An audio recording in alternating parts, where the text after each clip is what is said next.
2026-এর নির্বাচনের প্রার্থী ঘোষণা। হিঙ্গলগঞ্জের প্রার্থী আনন্দ সরকার। রাজ্যের 194টি বিধানসভার প্রার্থী ঘোষণা হলো। আজ 2026 নির্বাচনে বিধানসভার হিঙ্গলগঞ্জের প্রার্থী আনন্দ সরকার হতেই কর্মী সমর্থকদের আনন্দ সরকারকে মালা পরিয়ে আবির খেলায় মাতলেন কর্মী সমর্থকরা। তার সাথে সাথে হিঙ্গলগঞ্জ বিধানসভার একাধিক জায়গাতে দেওয়াল লিখনের কর্মসূচি শুরু হয়। 2026-এর নির্বাচনে হিঙ্গলগঞ্জের বাংলার মুখ্যমন্ত্রী মমতা বন্দ্যোপাধ্যায়ের ও অভিষেক বন্দ্যোপাধ্যায়ের নির্দেশে হিঙ্গলগঞ্জ বিধানসভার 26-এ তৃণমূল কংগ্রেসের প্রার্থী আনন্দ সরকার কর্মী সমর্থকদের উচ্ছ্বাস দেখা গেল আজ। আগে তিনি হাসনাবাদ 1 নম্বরের ব্লক সভাপতি ছিলেন। নবনির্বাচিত হিঙ্গলগঞ্জের প্রার্থী হওয়াতে কর্মী সমর্থকদের উচ্ছ্বাস দেখা গেল। হিঙ্গলগঞ্জ থেকে প্রদীপ সরকারের রিপোর্ট, বিগ নিউজ বাংলা।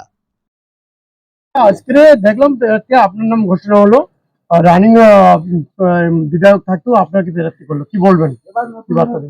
আমার নেত্রী মমতা বন্দ্যোপাধ্যায় এবং সেনাপতি অভিষেক বন্দ্যোপাধ্যায় তারা যে গুরু দায়িত্ব আমার কাঁধে তুলে দিয়েছেন, আমি আগামী দিনে প্রাণপণ লড়াই করে যাতে আগামী 2026 সালে বিধানসভা জয়লাভ করার পরে হিঙ্গলগঞ্জটাও দিদির পালকে আমরা সবাই সম্মিলিত প্রয়াসের মধ্য দিয়ে দিদির পালকে নতুন একটা পালক দিতে পারি, সেই চেষ্টা হিঙ্গলগঞ্জবাসী সদা সর্বদা করে যাবে।